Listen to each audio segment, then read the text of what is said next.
બીજી તરફ પોરબંદર શહેરમાં રઝળતા પશુઓના ત્રાસ પણ દિવસે દિવસે વધી રહ્યો છે, જેમાં હાલ વૃજભુવન સોસાયટીમાં દર્શન કરી પરત ફરી રહેલા એક વૃદ્ધને તેમના ઘરના દરવાજા પાસે જ આખલાએ હડફેટે લઈ લીધા હતા।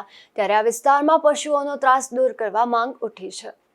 શહેરમાં રઝળતા પશુઓના ત્રાસમાં પણ વધારો થતો જાય છે।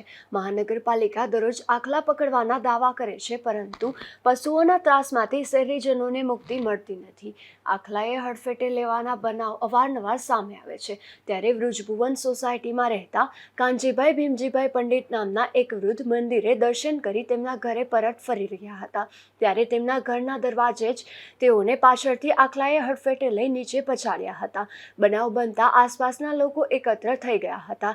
જોકે સદભાગ્યે કાનજીભાઈને ખાસ ઈજા થઈ ન હતી। આ બનાવ કાનજીભાઈના ઘરના સીસીટીવી કેમેરામાં કેદ થયો છે, જે સોશિયલ મીડિયામાં પણ વાયરલ થયો છે। તેમની ગલીમાં અવારનવાર આખલા દ્વારા વાહનો અને લોકોને અડફેટે લેવાના બનાવ બને છે। ત્યારે વહેલી તકે આખલાના ત્રાસમાંથી મુક્તિ અપાવવા માંગ ઉઠી છે। હું ભગવાનજી કાનજી પંડિત, વૃજભવન સોસાયટી શેરી નંબર 2, જે સોસાયટી પોલિટેકનિક અને કલેક્ટર ઓફિસની બાજુમાં આવેલી છે, બ્રાહ્મણ સોસાયટી તરીકે પ્રખ્યાત છે। અહીંયા ખૂટિયાનો એવો ત્રાસ છે કે ન પૂછો વાત। ગઈકાલે સવારના 7:30 વાગે મારા બાપુજી મંદિરેથી દર્શન કરીને આવતા હતા, ઘરને આંગણેથી ઉડાડ્યા છે એને। ને આની પહેલાં પણ 10 વર્ષ પહેલાં હું પરિશ્રમ સોસાયટીમાં રહેતો હતો, 10 થી 12 વર્ષ અંદાજ થયો, ત્યારે એસએસસીના ગ્રાઉન્ડમાં પણ મારા બાપુજીને ઉડાડ્યા હતા। ત્યારે હું 10 થી 12 લાખના ખાડામાં ઉતરી ગયો હતો। આ વખતે ઉપરવાળાની અસીમ કૃપાથી મારા બાપુજીને ખરોચ પણ નથી આવી, છતાં પણ આવા આખલા રખડે છે તો તંત્રને મારી નમ્ર અપીલ છે કે આવા આખલાને પકડી અને યોગ્ય કાર્યવાહી કરે, નહીંતર આવા 80+ વર્ષ ઉંમરવાળા મારા બાપુજી છે, આને કંઈ થઈ જાય તો આનું જવાબદારી કોણ? આના માટે મારી નમ્ર અપીલ છે।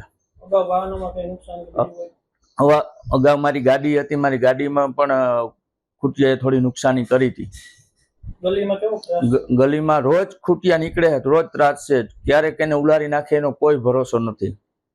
આ ખૂટિયા આ સોસાયટીમાં 3 જણાની પાછળ દોડેલા છે, એવી મેં વાત સાંભળી છે। પોરબંદર શહેરનો એક પણ એવો વિસ્તાર નહીં હોય કે જ્યાં રખડતા ભટકતા પશુઓનો ત્રાસ ન હોય। ત્યારે સમગ્ર પોરબંદરમાં આખલા પકડો અભિયાન ચલાવવામાં આવે તેવી માંગ શહેરીજનો કરી રહ્યા છે, અને તે પશુઓની યોગ્ય જાળવણી કરવામાં આવે તેવી માંગ જીવદયા પ્રેમીઓ કરી રહ્યા છે। નિપુલ પોપટ સાથે અશોક થાનકી, ગુજરાત ન્યૂઝ, પોરબંદર।